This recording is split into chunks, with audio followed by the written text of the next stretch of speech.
بسم الله والصلاة والسلام على رسول الله اما بعد. برادران و خواهران اسلامی، السلام علیکم و رحمت الله و برکاته.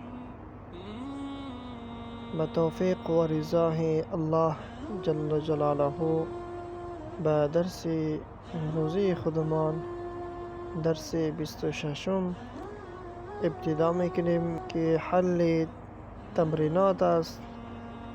گرچندی بعضی تمارین را حل کردیم در دوم. هاتی 5 اسئله و اجوبه کالمثال الآتی. 5 این قسم جمله بسازین به شکل سوال و جواب. میبینین در اینجا سوال است و جواب است.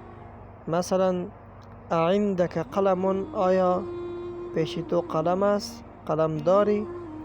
و در جواب میگن نعم، بله ها، عندي قلم، نزد من قلم است. پس هم شکل اینها شما میتوانید که 5 سوال جور کنید و 5 جواب. اعندك دراجة مثلا، یا اعندك حقیبة؟ آیا نزد تو ساک است؟ اعندك سیارة؟ اعندك قمیص؟ هر چیزی که میتونین به جمله فارسی را به عربی جمله جور کنید و در کتابچه های خود کار خانگی است بنویسید. تمرین 4.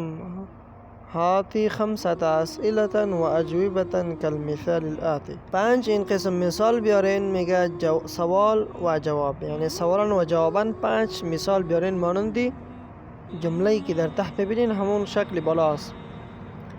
پس این را به خاطری میگه که تا که شما از پیش خودتان غور و فکر کنید جمله های فارسی را و آن را میتونید که به عربی تبدیل کنید و بنویسین و هم تکرار کنید. مانندی که عندك قلم گفتم، بسیار چیزهایی را نام بگیرید که استعمال شونده است در ما بینمان. آنها را نام گرفته 5 جمله مانندی در کتابچه های کارخانگی گفته می شود نوشته کنید. تأمل ما یلی.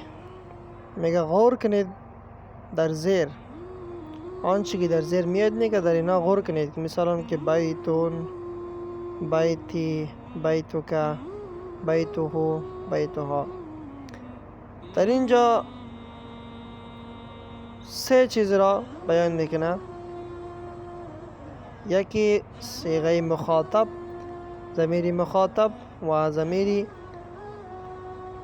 غایب که برای مؤنث و مذکر همچنان. مثلا بیتو، در اینجا تای مخاطبه را استعمال کرده، بیتو. و بیتی خانه ما همچنان یای متکلم است که میگه قلمی، حقیبتی. اینها یای به طرف خود نسبت میکنی. و بیتو که کاف ضمیر مخاطب است که به شخصی پیش رو را دیده و میگه بیتو که خانه تو. کا کی کما کم این ضمایر است که به خاطر مخاطب میایا، به خاطر مخاطب. که کی کما کم مؤنث و مذکر همچنان. بیتو که، بیتو کی، مثلا بیتو که مذکر، بیتو کی مؤنث. بیتو هو ضمیر غایب است. هو ها، هم، هی، اینها ضمایر متصل است. و هو، هما، هم، هی، هما، هن، اینها ضمایر منفصل است. اینها هم غایب است، ضمایر غایب است. هو مذکر و مؤنث هر دوش میآید در اینجا. و بیت ها، ببینید که ها ضمیر مؤنث استعمال کرده، بیت ها خانه آن. و همچنان به تمرین بعدی را ببینید شما. تمرین 5. اضف الاسماء الآتیه الى المتکلم. میگه اضافت کن، میگه از نامهایی که پیش میاد به متکلم، میگه به طرف متکلم، به طرف مخاطب و به طرف غایب و غایبه. مانندی که مثال در زیر است میبینید شما. با قلم.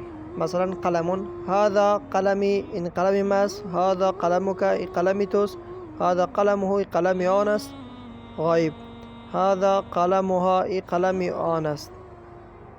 مثلا مذکر و مؤنث، ضمایر مذکر مؤنث هر دوش را در این مثال ها میگه پیشکش میگه. مثلا کتابون، هذا کتابی، هذا کتابک، هذا کتابه، هذا کتابها.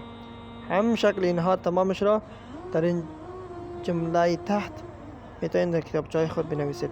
سریرون میگه چپرکت را.